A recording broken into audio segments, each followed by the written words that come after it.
Lucid For Life. Welcome, Lucid Dreamers. I am Mike here with Dave, and we are Lucid For Life. Lucid For Life, baby.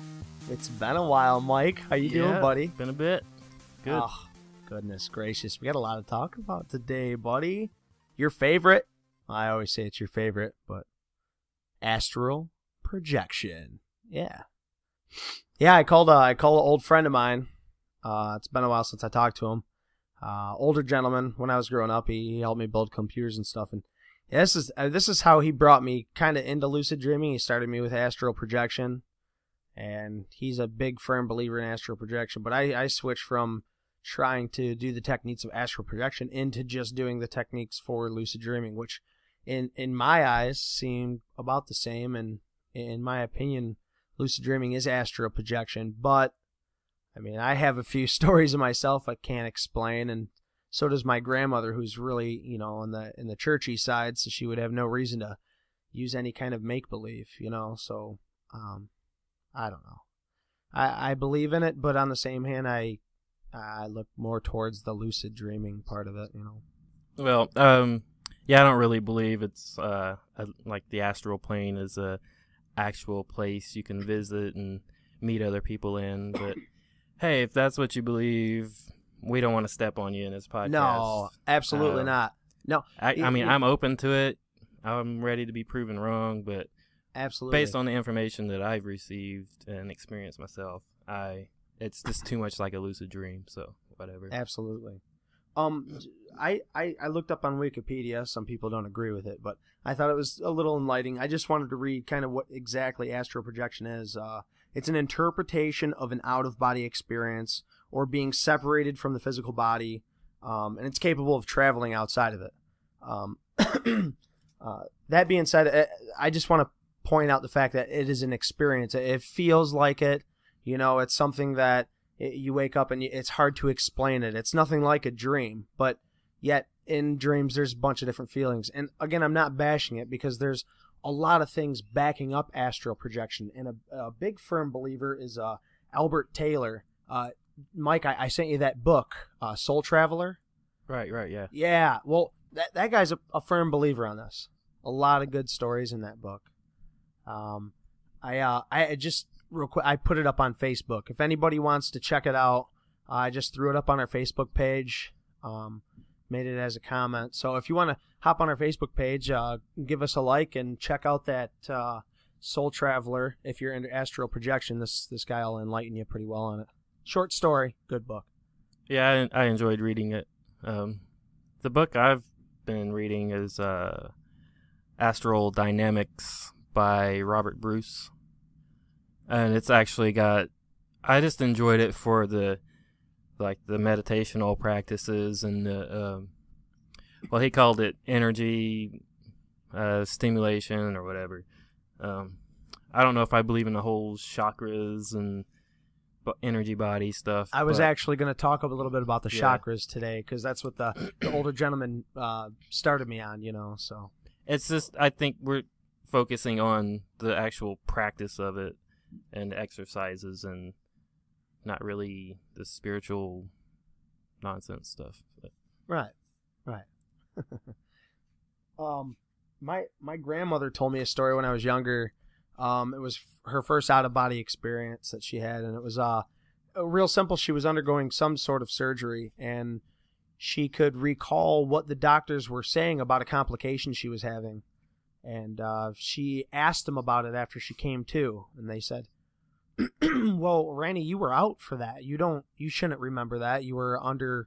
She goes, yeah, but I was floating above you, and I was looking down, and I could hear every word you were saying, and I don't recall what the complication was, but she brought it to their attention, and they were just dumbfounded by it. They thought it was the most amazing thing, and that coming from my grandma, Mike, is like crazy for me because she's never shared anything like that with me, something paranormal or what we would consider a lucid dream of her subconscious taking in what she had and replicating something around her, That's one of the things where you believe the person, or you want to believe the person that's telling you the story because you know them, and you know they're not just feeding you bullshit, and They literally had this experience So it's like, okay, maybe this stuff is literally happening.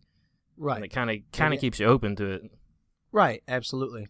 But on the same hand, I still can interpret it as a lucid dreamer myself, that her ears took in what she was hearing, and her visual perception of what was happening was made up in a dream of what it looked like. She seen the room before she came in. She laid down. She knew the doctor's faces and what they would look like, and she had this visual perspective of her floating above herself looking down, but yet her audio sensory was the same. It just cued it in as being above. And so the way I see it is, it was an out-of-body experience. Was she actually out of her body? I'm not the one to say, but the way I interpret it as a lucid dreamer would be, she took in these external components and put them in a visual compound, something that your brain would obviously make up in order to make sense of the situation. Yeah, that's a very, very good point. When you don't understand what's happening to you and you have this amazing experience, sometimes it's really easy to embellish a little bit and later like plug in a few extra things that maybe were kind of fuzzy, and it's easy to fool yourself. Not saying your grandma did that or anything, but no, just overall in general. It's grandma. It's grandma. I have to stay skeptical until I get some solid proof. I don't know. No, absolutely. Well, I'm not. I wish we could play good cop, bad cop here, but yeah, I believe the same way. I don't think at all that she, somebody's leaving their body. I would need more proof as well.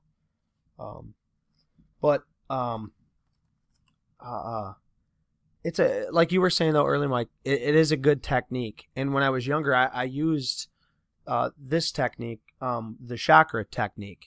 Now, whether you believe in chakras or this and that, it is very good to help focus on something, so your mind doesn't. We all know we lose train of thought when we're trying to do our mantras and yada yada. Well, if you try and do these 7 chakras and keep your breathing at a steady state, it really helps induce. It's almost like a wild, I think it's exactly like a wild. You're just concentrating on other things. But basically, I was taught was the biggest thing to remember is 7 heartbeats in, 7 heartbeats out. When you're breathing in, you count 7 in, 7 heartbeats in, and then when you breathe out, 7 heartbeats out. And it's a really slow breathing pattern, but it's very calming as well, and it takes a while to get used to. But the 7 chakras are the tailbone, the testicles for us guys, but sex organs for multi, but heart, sternum or chests, the thyroids, in case you don't know, they're the glands on the side of your neck. Then your third eye above your center of your forehead, and then the back of your skull. And when I was first starting this, when it would get back of my skull, you're breathing in the light, you're breathing out the darkness, in through the nose, out through the mouth, with the 7 heartbeats in, 7 heartbeats out. And then when you finally got to the back of the skull after those 7 chakras, you would then imagine all the light that you've breathed in all these 7 points, and you let it lift up to your head and slowly out of your head. And then that would be considered the astral projection that you were trying to see. And from there, there's different stages and so on and so forth. But it is very relaxing. It is. And if it's something that, if something you want to try, I'd like to hear from you.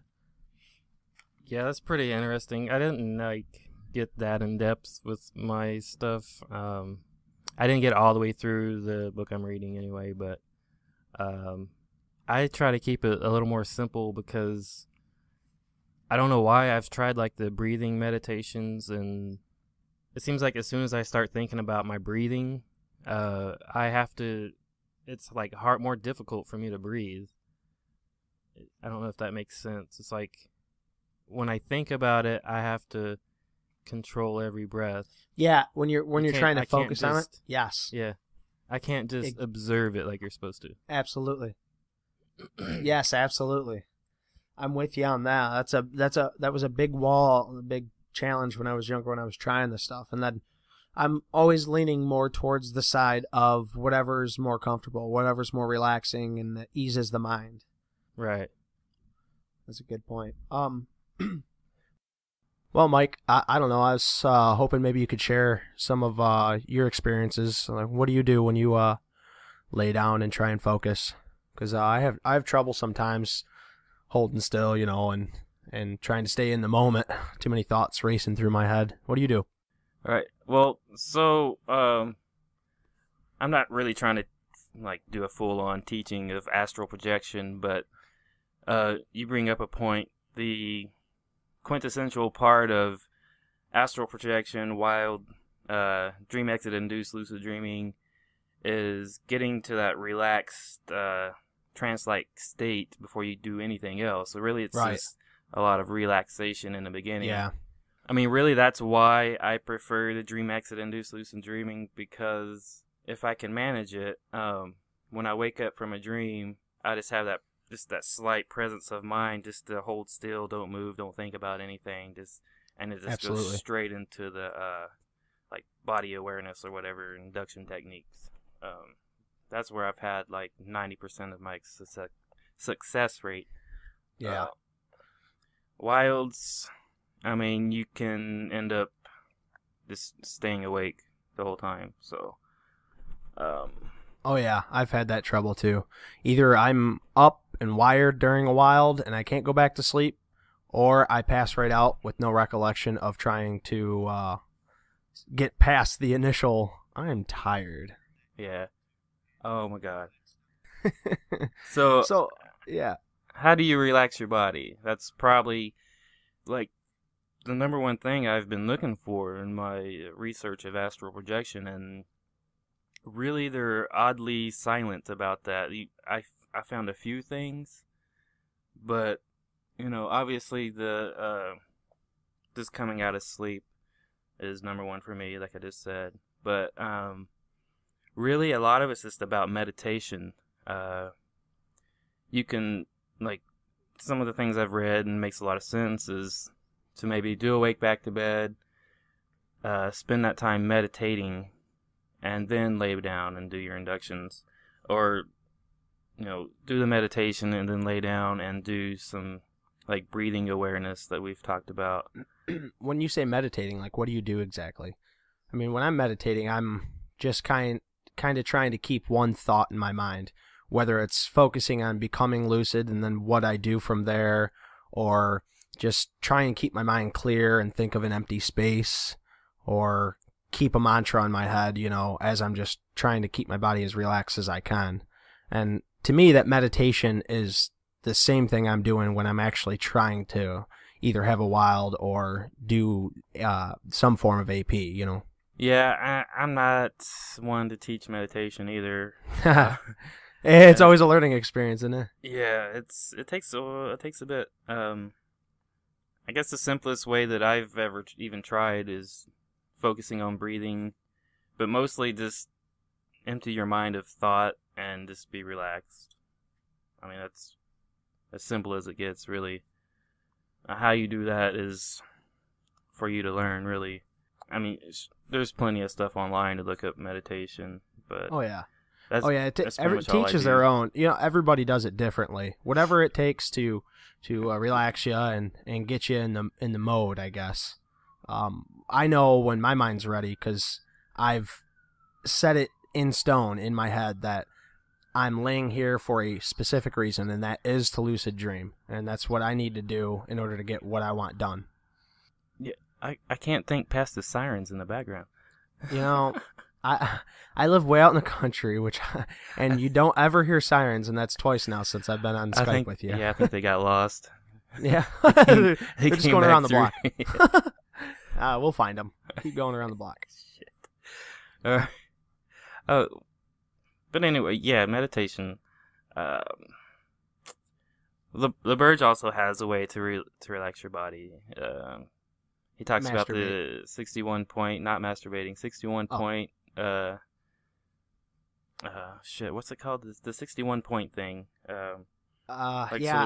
I know what you're talking about. There's you start from the tips of your toes, you work your way up. You make sure you're completely relaxed from head to toe. Yeah, and let's see, 61 points. Yeah, it is 61 points. Yeah, to me that's That's a lot of thinking, I guess. Right when you say 61, it already seems like it could be overwhelming. It is overwhelming. Yeah, it is a bit overwhelming. But, if you just keep in mind that you're starting at your toes, and literally, back to the 7 breaths thing. If you take... Your head. What's that? I think it starts at your head, but it really doesn't matter, I guess. I've always started from my toes, yeah. The way I feel is, as long as you know that everything is relaxed. For me, it's the easiest. He talks about the stretching, and it works so good. And when I'm laying there, I'm pretty lazy, but you're just laying there, so just do it. Force yourself to do it, whatever you need to do.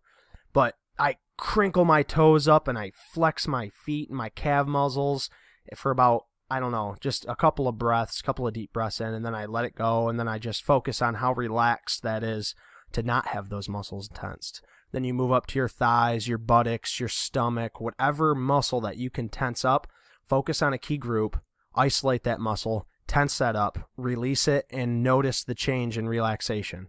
And every time you do that, then go back every time you do something new and make sure your body's relaxed up into that next point. And the problem I have the most with is relaxing my forehead, around my eyes, basically my whole face, my jaw, and my tongue. That always seems to be what I don't let go until I'm completely relaxed. Then I can just focus more on that, because the rest of my body's, turning into concrete, it almost feels like. It's my face muscles, my eyes mostly. It's hard for me to keep those relaxed. They're always moving. But even if you can't, don't focus on it too much. Mike, you taught me this. Just, if your eyes are moving, just relax. They'll stop. Don't focus on it too much. Or the swallowing, like you told me. If you got to swallow. You're going to swallow when you're sleeping anyway. Whatever you got to do to keep relaxed. Of course, you don't want to move too often, but do what you need to do to stay relaxed. Yeah, and a lot of times you can be slightly tense and not really notice. Right. Especially in your face, or if, the temperature of the room even is a little bit too low for you. Yeah. Your body naturally, tenses up. Right. Even ever so slightly can ruin the whole thing. But absolutely. Yeah. But then after you get through the I don't want to call it 61 points because it sounds overwhelming. But once you get through all the relaxation and you're good and set, and your mind's set for lucid dreaming, and then what do you do next to carry on, Mike?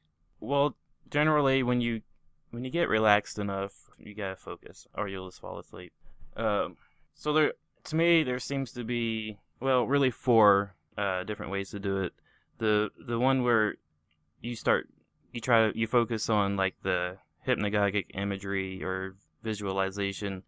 That generally leads to just plopping you right in the middle of a dream scene, and you kind of skip all the whole out-of-body experience, astral projection feeling, which is fine because in our book that's the same thing, but absolutely. I feel like we've talked about that a little bit already in the past episodes, but just for the sake of focusing on astral projection, the other 3 would be just focusing on a point in space. There's body awareness, and there's doing some kind of action. So as for focusing, if you're familiar with Robert Monroe's book, mm-hmm. I do a very simplified variation of that. I don't worry about how my body's, like if my head's pointing north or, all the other bullshit he comes up with. But I just focus on a point that's about 2, maybe 3 feet above the crown of my head. It's just a place outside of my body. Mm-hmm. And that tends to put me into that mood. I don't know. Right. Or you can focus on a point in your room. Like, I just picture like my bedroom as a huge cube that I'm in, and I'm along the wall because that's where the bed is. And I just shift my focus on the center of the room. And that generally does it for me, just doing that. That's awesome. And you, I feel like we're getting a bit further. Do you feel that, what am I trying to say here? Do you focus on being in the center of the room or 3 feet above your head, or in that vicinity before or after you start to feel vibrations, or when you start to feel sleep paralysis or anything like that? Or are you doing that during meditation, after meditation? I do that when I feel sufficiently relaxed to move to the next step. Perfect. So And that's stage 2 after you're relaxed. And Okay. I'll do that, and if I'm in the mode, in the groove, and everything's going, I'll only have to do that for a few seconds, and then I'll begin to feel either something weird with my body, or the typical vibrations that happens to a lot of people. Right, and it's okay if you don't. It's going to be different for everybody, but this is a great way to help expand your knowledge. If you haven't tried this, it's always a plus to try it. So then what, Mike? And then go ahead. And then from that whole next stage is just trying to get out of your body, which I feel like we've talked about that already. So really, that's all I got for just focusing on a point. There's tons of other things you can do. Another big one is body awareness. Ooh. So you can do. Tell me about your body. Well, it's fat. I'm aware of your body. No, but you can. You can do some of the energy practices that is described in Astral Projection. Mm-hmm. Really, I just keep it simple. I focus maybe creating energy in my hands or at the soles of my feet. Really? Okay. Yeah. And that can do it just doing that. I'll focus on the point between my eyes, or what they like to call the third eye. Mm-hmm. We talked about the third eye. Yep. Yeah. I focused on putting my awareness to my eyes or to my face. Yeah. Or really just any part of your body can do it. And then I think because you're focusing on your body, you start noticing that transitional period. You may enter sleep paralysis or something like it. And, weird things will happen. You may feel like you're floating and whatever. Absolutely. Yeah, and during this, keep in mind, because I'm still having trouble get past this. My heart races every time I start to get vibrations. Oh, yeah. Every time that I feel like my body's starting to expand, my mind's starting to expand. It's one of those things that you need to keep in mind. Everything is natural. Everything is fine. You just need to relax and keep your breathing. I want to say rhythmic, but I don't think that's even a word. Keep yourself nice and focused on the feeling. But don't just drown yourself in it where you start to get nervous. I've had times where I felt like I was still on my bed, but my bed was vertical, and I started to slowly spin in the air. Now, it didn't scare me to the point where my heart raced so much, but it did take me to that next step where I should have focused on getting out of my body or trying to release that energy that I've had been focusing on the whole time. But a lot of the times, especially newcomers to lucid dream, you get nervous. Your heart starts racing. You open up your eyes. What the hell? Where am I? Yeah. And even if you do that, keep in mind you might be in a dream. False awakenings always happen. Oh yeah. And the false awakenings. Yeah, you've always got to watch for those. But the fear thing's a big one. Yeah. Because you're just like, what the fuck is happening? Yeah.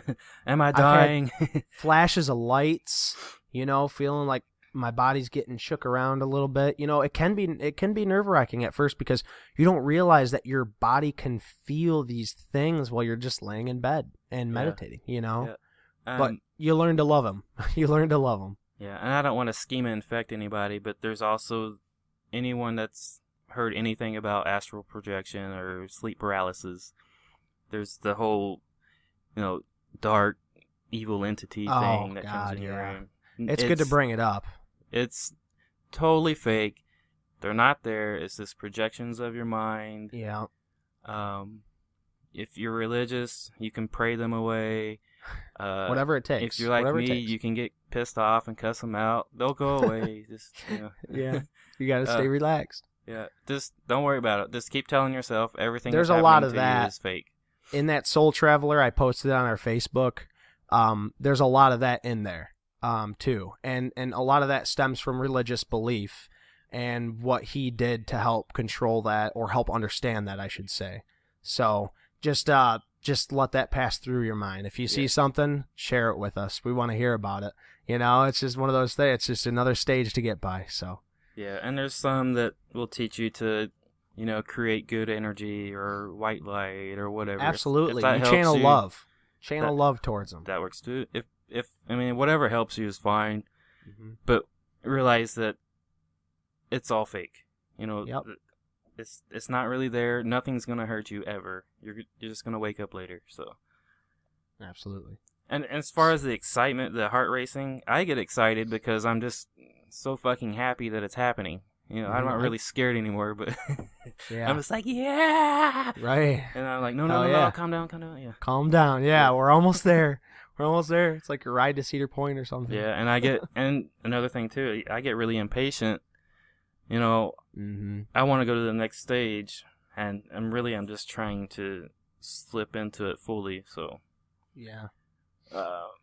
There was the other thing is visualizing action, which I feel like these actions will naturally happen to you after you're into that next point. But a way to do that, to get to that next point, is imagining these actions happening to you before they're actually happening to you. Is this sort of like when you told me to imagine my feet touching the floor? Well, that's sort of. That's just trying to get into the dream and move out of your bed. And okay. But you can think about spinning. You can just visualize spinning in space, rolling over in your bed, rolling out of your body. A lot of people use that. You can think about floating up. You can think about sinking down. There's been a lot of times the sinking down feelings happen because I'll wake up from a dream and I'll just go relax my body. And I'll just physically just think about relaxing every muscle. And sometimes I feel like I almost become a liquid or flatter than I should be, you know, and maybe I have that sinking feeling. I'm almost the opposite. I either feel like concrete or like my body's expanding, like I'm larger than life, you know? Yeah. And when any of those sensations really feel like they're happening on their own, that's usually when you're in. In like Flynn, baby. Yeah. Or a really common one, I haven't tried it myself, but it's like on every website that I've seen, is imagine there's a rope that's hanging down in front of you, and you're just pulling yourself up on that rope. So you just visualize gripping it with your hands and just pulling up. Like a mime? Yeah, just like a mime. Oh, okay. Perfect. But don't physically move. Yeah, and don't wear face paint. It'll get all over your bed sheets. Yeah. Or the last one I got is you can just think about what it would feel like if your whole body had vibrations in it. I've got that good vibration. Yeah, that song's going to pop in my head next time. Oh, right. You're going to be the lead singer shaking your ass on stage. But really, that's just a few of them. There's a whole lot more online you can research, look up. Number one thing is relaxation. That's the thing you got to master. So absolutely. And it's funny because it's like you need to master relaxation, but don't try too hard. You know, it's one of those things. It's like you want to stay focused and relaxed, and then you're like, man, my eyes just keep moving. You got to relax, and it's like I can't. Well, no, you have to relax about being relaxed. You know, if you can't, it's like a never-ending cycle. You know, because you're getting frustrated because it's so hard for you to get your body to relax. But yet, on the same hand, you being frustrated is not helping one bit. So, yeah, absolutely, Mike. I agree with you 100%. Just got to relax out there. Yeah, and that's a big problem I have is, you know, just keeping that fine line between being relaxed, not too awake, not too asleep. Because I'll either keep myself awake or I'll fall asleep and just have non-lucid dreams. Yeah, I was going to say, you have been having some issues with it lately, haven't you?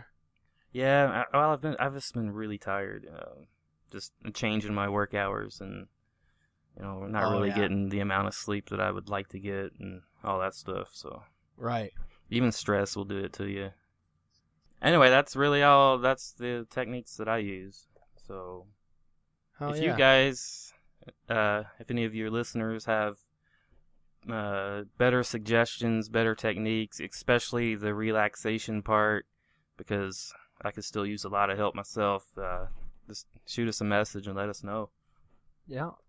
And Mike, I just kind of thought of this, but throwing it out there, would you ever maybe want to have a guest, maybe a guest speaker, come on and share a little bit about lucid dreaming, keep it a little lively on here? Yeah, that'd be kind of fun. I've been kind of thinking about that myself. Well, if anybody's interested, shoot us an email and let us know a little bit about yourself and what you can give to the Lucid For Life podcast. We'd like to hear from you, and we're always open to new ideas and provocative thoughts. I don't think provocative is the right word, but hey, whatever turns you on. Or even ideas for the next episodes. Yeah. Always use that. What are you doing, dude? Dude, because I know you're gonna say finger, so I'm giving you the fingers. Like it's pretty provocative. FILD, right, baby? Yeah, let's talk about that. All right. Well, you have more about this than I do. Finger-induced lucid dream. It is for the person that has a great habit of falling asleep when they don't want to. You want to just let your body fall asleep. So how's a finger gonna keep you getting you induced to where you want to be? Well, I tell you, I don't honestly know, because I haven't been able to do this. Every time I try, I still fall asleep tapping my finger. Whoa. And I can understand that you keep tapping. I mean, every time I've tried, I've probably tried it a dozen times, cannot get it. My finger stops tapping, I wake up thinking, what the hell was I doing? Why don't we explain the process? Oh my god, I'm horrible. So sorry. But basically, what you're doing is, it's like a dream exit induced lucid dream. Works best when you've just woken up from a dream. You're supposed to start slightly moving a finger or two, just barely, not where you're actually lifting your finger up, and you just kind of do a little tapping motion. Or you can tap your fingers together. It's just, the movement is just super, super slight. Just enough to anchor you while your body falls asleep. It's really not my favorite technique. I did it once, and I had this weird sensation in my hands. Like, once I hit that weird halfway, like, sleep paralysis type state, I felt like my hands were bound up and strange, and it was very, very, very uncomfortable, and I didn't like it. But I got through it enough and had a full dream after that. But you felt like your hands were cramping up? I think another way to do that is to not physically move your fingers, but do it like just to mentally, do it like some of the other techniques we talked about, is like just imagine yourself doing it, so that when you enter that weird sleep paralysis or halfway state, you realize, oh, my fingers really are moving. It really, really feels like I'm doing it. And then you can do a reality check and go from there. That's just my different take on it. I haven't actually tried it, but it seems like when I do the finger thing, it just keeps me awake, and I will just fall asleep, and I'll stop tapping my fingers and not know it. Know what I mean? It's been I know what you mean, man. I don't know. I wish some things worked as well as caffeine, you know? When you get up for a wake back to bed, take a shot of caffeine, make sure it's in your system and lay back down. You know what? This finger stuff sounds exhausting. Yeah, I'll save it for the wife. Now, you know what, though? Speaking of caffeine, I have not had very much luck with it lately. No? Yeah, I noticed a huge spike in dreams, at least recall. I quit drinking them energy drinks. I was drinking about 3 a day. I know. God help me. And I switched to just coffee, so it's actually spiked I think Quite a that's a bit. lot of my problem too. Is I've been drinking a lot of coffee, a lot more than I should. So then I do the wake back to bed caffeine. I still get more vivid dreams though. So, but I may not get lucid as well. Anyway, it's not a. Have you heard about that new lucid drink for women? No. It's just semen. It'll it works wonders. Oh. Well, I encourage every woman that's listening to try it. Let us know how it worked for you. Breaking the ice. Are you drunk? I have had a few, but I think I've drank my fair share of the water. Okay. So what's next? Hey, why don't we talk about... What were you going to say? Oh, no, I thought we were going to go a lot deeper into AP for some reason. Oh, well, what else you got? No, I'm good. I just thought, like, I figured when we were talking about it, you'd be like, I don't know, talking about your techniques and stuff, like a little more, well, a few more experiences that you had. I just try to keep it really simple. If the more complicated it is, the more it keeps me awake. Yeah, I hear you. I mean, I can pull up some experiences. It's just pretty much, it's so, like, natural for me anymore. It just happens. Yeah. I mean, that's like 90% of my dreams has been DEILDs. Right. Dream exit, induced lucid dreams, so. Yeah. Yeah, everybody's got their technique, man. It's hard to find the one that fits you right. I mean, I had, last weekend, I had a galantamine night, and I spent a lot of time in sleep paralysis, and nothing really happened. I just, if you don't have the patience for it, it becomes a pain in the ass, really. So I just rolled over and was hoping for just a normal DEILD. So anyway, I don't know if we've talked about this before, but I've been toying with this new idea for continuous stabilization. And basically you find an object within a dream and you carry it with you while you continuously just stay consciously aware of it in your hand, and maybe feel it with your thumb or one of your fingers. It seems like a pretty good way to extend the dream when I do it. Right, it's pretty cool. It'll help you. You'll have something with you to focus on a little bit more. Help keep you stable. Yeah, and I actually meant to talk about this, but whatever. Right. Yeah, man, I haven't been seeming to get much luck ever since I came off the shutdown. And the old lady got me an Xbox One. I've been staying up late playing video games. I'm still getting good recordings, but I just haven't put in the hustle into it that I want. My awareness during the day has stayed pretty stable. I didn't go too hard or too soft into it, but I definitely could be a lot more aware. But I still really like taking the time out of the day and just looking around me and seeing everything it has to offer. Yeah, dude, I haven't stayed on top of awareness like I was saying in the last episode. I still try to remember to do it, but it's work. It's really work. But I haven't gave up completely, so I just do it when I can. It's all good. Yeah. It's all good. Yep. All in good practice. Yeah. Eventually we'll be 50 on our rocker, and we'll be like, why is he always sleeping? We don't hurt when we're there. Yeah. Man, I'm already dealing with that shit. It's like, I'm dreaming, hey, my back feels awesome. Yes. Right. You wake up like it was a nightmare. Well, didn't you have a lucid dream after the last podcast? Or no? Seems like you did. I'm trying to think now. Damn, Mike. You got me on the spot. Oh, well. I can't remember. It's all right. I had to have told you what it was. You don't remember all my dreams? How dare you? Just kidding. No.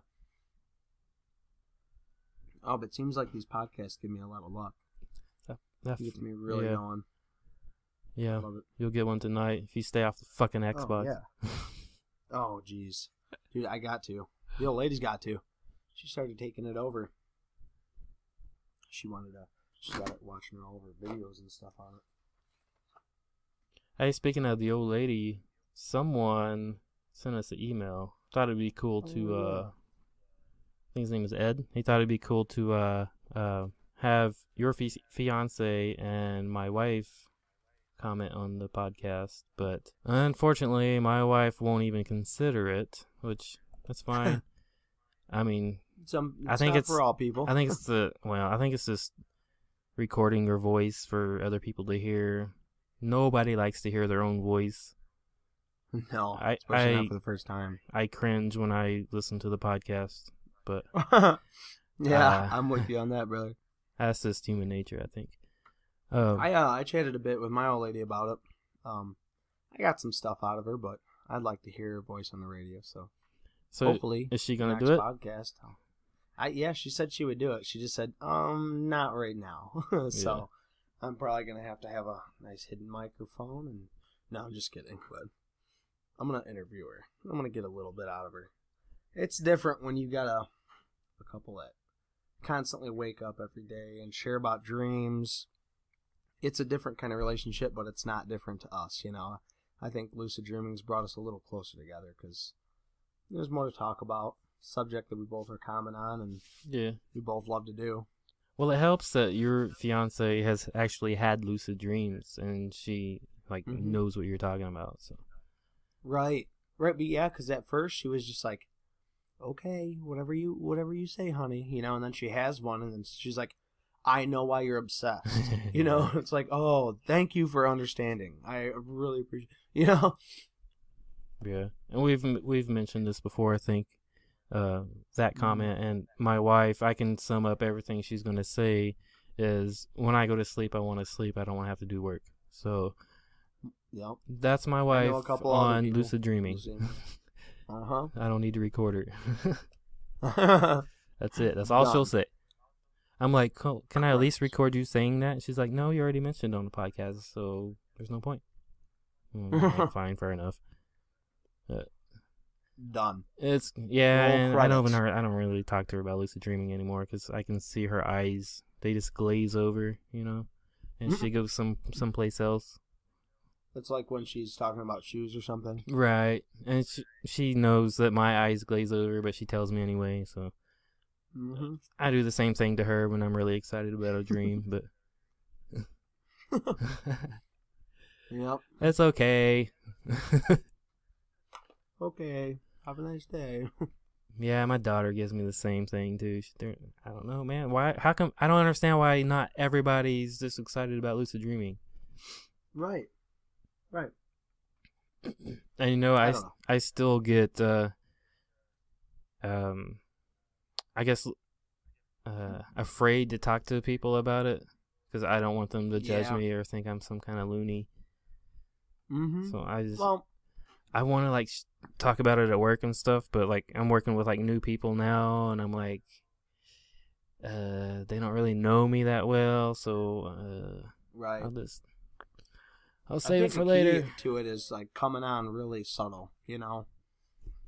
Yeah. They're non-lucid dreamers are like Bambi walking across ice. What do you mean?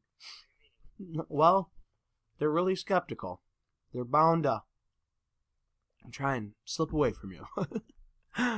But if you just kind of come in subtle and say, oh man, I had this really weird dream, and then you start talking about dreams, that's how I did it with a couple of my buddies. Start talking about your dreams, don't even put on them about lucidity, and then say, bam! Yeah, I realized I was dreaming. What do you mean you realized you were dreaming? Well, it was a lucid dream, you know? Yeah. Don't you know? And that's and then they want to know about it. You let them think that they want to know about it. You don't, you know? You get too excited. I've done it. I've scared people away. Okay, buddy. You stick to your lucid dreaming. Yeah. You weirdo. Have you heard of lucid dreaming? It's this amazing thing that happens at night. You can know that you're dreaming, and you can do whatever you want. Creepy Yeah. background music. Yeah. I don't know, dude. It's weird. Mike. Yeah. I got a rabbit to cook up. It's sitting out in the sun right now. Are you trying to say you're done? Mm-hmm. Oh. Like in a loving and caring way, unless you had more you'd like to elaborate on. No. We're just bullshitting now. So anyway, to sum up this episode, Astral Projection is wild. There may be more to it. We don't believe there is, but maybe. Field is a piece of shit, and if you can get it to work, awesome, but I don't think either one of us like it. If you feel the need to email us, we are lucid4life@mail.com. We post on YouTube, Facebook, as well as iTunes. Ladies, gentlemen, kids, lucid dreamers of all kind, we love you. Stay lucid for life, and stay tuned for the next episode. Everyone, stay lucid. We'll see you soon.